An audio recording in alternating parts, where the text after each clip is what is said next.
नमस्कार दोस्तों, मैं हूं आपका रात का साथी आंसू और आप देख रहे हैं कहानीबाज। तो दोस्तों, आज मैं आपके लिए एक बार फिर लेकर आया हूं एक ऐसी हॉरर कहानी जिसे सुनने पर आपको यकीन नहीं होगा, आपकी रूह कांप उठेगी। लेकिन सबसे पहले, आप हमारे चैनल पर नए आए हैं तो हमारे चैनल को अभी सब्सक्राइब कर लीजिए ताकि आप हर रोज सुन सके ऐसे ही खौफनाक और डरावनी कहानियां।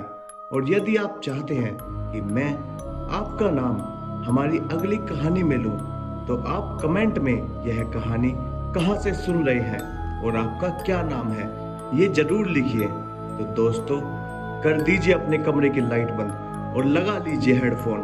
तो चलिए कहानी शुरू करते हैं। बढ़ते हैं दूसरी कहानी की ओर। मेरठ की चुड़ैल। मेरठ के बाहरी इलाके में एक पुराना गांव था जहां की कहानियां अक्सर दहशत भरी होती थीं। गांव के लोग रात होते ही अपने अपने घरों में बंद हो जाते थे, क्योंकि कहते थे कि रात के समय एक चुड़ैल वहां घूमती है। उसकी काली आंखें और लंबा काला बाल लोगों को डरा देते थे। किसी ने उसे देखा तो कोई रात में अकेले बाहर जाने की हिम्मत नहीं करता था। एक दिन युवा दंपति अजय और माया शहर से गांव में एक नया घर खरीदने आए। वे अपने नए जीवन की शुरुआत करने के लिए बेहद उत्साहित थे। जब उन्होंने गांव के बारे में सुना तो उन्होंने सोचा कि ये सब सिर्फ पुरानी कहानियां हैं। कहानी का क्या, ये बस डराने के लिए होती हैं, अजय ने माया से कहा। जैसे ही अजय और माया ने अपने नए घर में कदम रखा, उन्हें वहां का माहौल थोड़ा अजीब लगा। दीवारों पर पुरानी तस्वीरें और फटी हुई दीवारें थीं। माया ने कहा, यहां बहुत डरावना है, लेकिन अजय ने उसे मजाक में टाल दिया।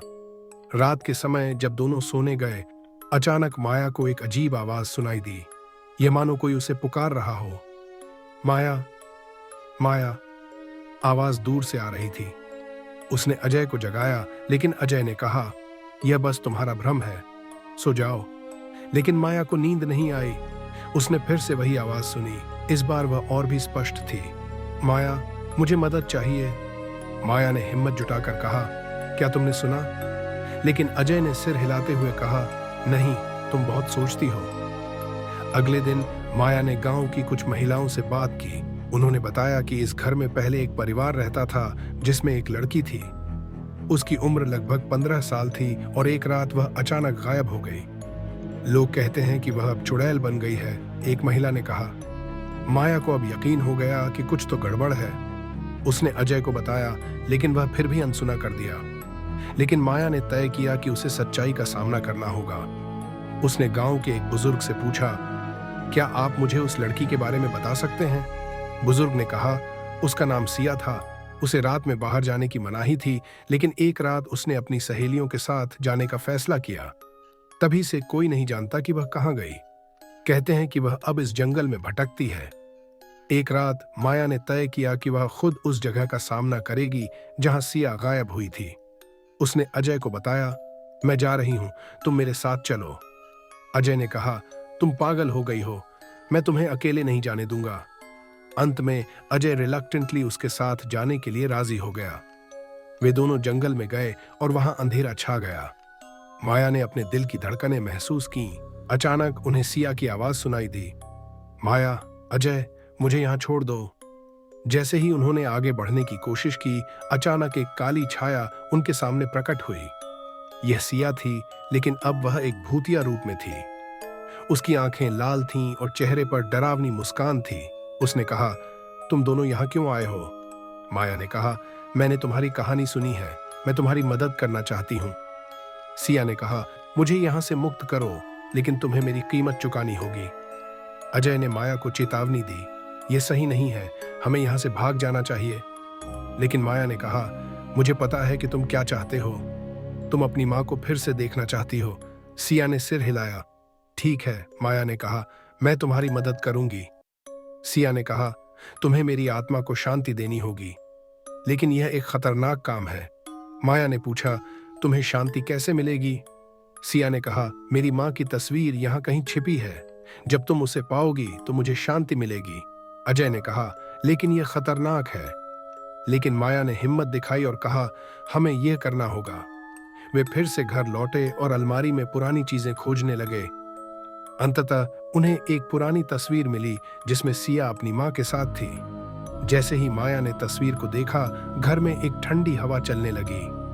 तभी अचानक सिया का साया वहां प्रकट हुआ। उसने तस्वीर को देखा और कहा, अब मैं जा सकती हूँ। उसने माया से कहा, धन्यवाद, अब मैं अपनी माँ के पास जा सकती हूँ। और जैसे ही उसने कहा, वह धीरे धीरे गायब हो गई। अगली सुबह माया और अजय ने महसूस किया कि घर का माहौल बदल गया था। अब वहां कोई अजीबता नहीं थी। वे दोनों फिर से सामान्य जीवन जीने लगे। गांव के लोग अब उस खंडहर में खुशी से रहने लगे। माया और अजय ने सोचा कि सिया की आत्मा को अब शांति मिल गई है। लेकिन कभी कभी जब रात का सन्नाटा होता है तो उन्हें सिया की हंसी सुनाई देती है, और यह एक नई शुरुआत का संकेत है। इस घटना ने उन्हें यह सिखाया कि प्यार और दया से हर दर्द को मिटाया जा सकता है और सच्चाई की खोज हमेशा जरूरी होती है। बढ़ते हैं दूसरी कहानी की ओर। एक छोटे से गांव में एक पुरानी हवेली थी जिसे ब्लैकवुड मैंशन के नाम से जाना जाता था। यह कई दशकों से वीरान पड़ी थी, लेकिन इसके चारों ओर अजीब घटनाओं की कहानियां थीं। लोग कहते थे कि रात में वहां फुसफुसाहटें सुनाई देती थीं और साए अपने आप हिलते थे। एक रात 4 दोस्तों एला, मार्क, सारा और जैक ने तय किया कि वे हवेली का पता लगाएंगे। उत्सुकता और साहस के साथ वे टॉर्च लेकर हवेली की ओर बढ़े, लेकिन ठंडी हवा ने उनके शरीर को सिहरन दे दी। हवेली के अंदर कदम रखते ही हवा भारी और ठंडी हो गई। फर्श की लकड़ियां चरमराई और धूल की बूंदें उनकी टॉर्च की रोशनी में नाचने लगीं। वातावरण इतना भारी था कि ऐसा लगता था मानो पूरा घर उन्हें देख रहा हो। वे एक बड़े हॉल में पहुंचे जहां एक पुराना शीशा था जो दरक चुका था। एला उसके पास गई, उसकी विचित्र सुंदरता से मंत्रमुग्ध होकर। अचानक उसके प्रतिबिंब ने मुड़कर देखा और उसने घबराकर पीछे हट गई। उस शीशे में खड़ी लड़की की मुस्कान डरावनी थी। उसकी मुस्कान में घृणा थी। क्या तुमने देखा? उसने चिल्लाकर कहा। बाकी दोस्त उसकी ओर दौड़े, लेकिन शीशे में केवल उनके भयभीत चेहरे दिखाई दिए। उन्होंने इसे रोशनी का खेल समझकर आगे बढ़ने का फैसला किया।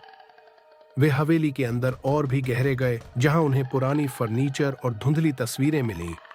सारा ने एक पुराना जर्नल खोला। जब उसने पढ़ना शुरू किया तो शब्द हवा में गूंजने लगे। अंधकार बुलाता है और प्रतिध्वनि लौटती है। जो सुनते हैं वे कभी नहीं लौटते। एक ठंडी लहर उनके बीच से गुजरी और रोशनी झपकने लगी। घबराहट में उन्होंने बाहर जाने का सोचा, लेकिन गलियारा अनंत की तरह फैल गया। उन्होंने दौड़ने की कोशिश की, लेकिन हर दरवाजा बंद था। उन्हें उस घर के भयानक आलिंगन में फंसा दिया।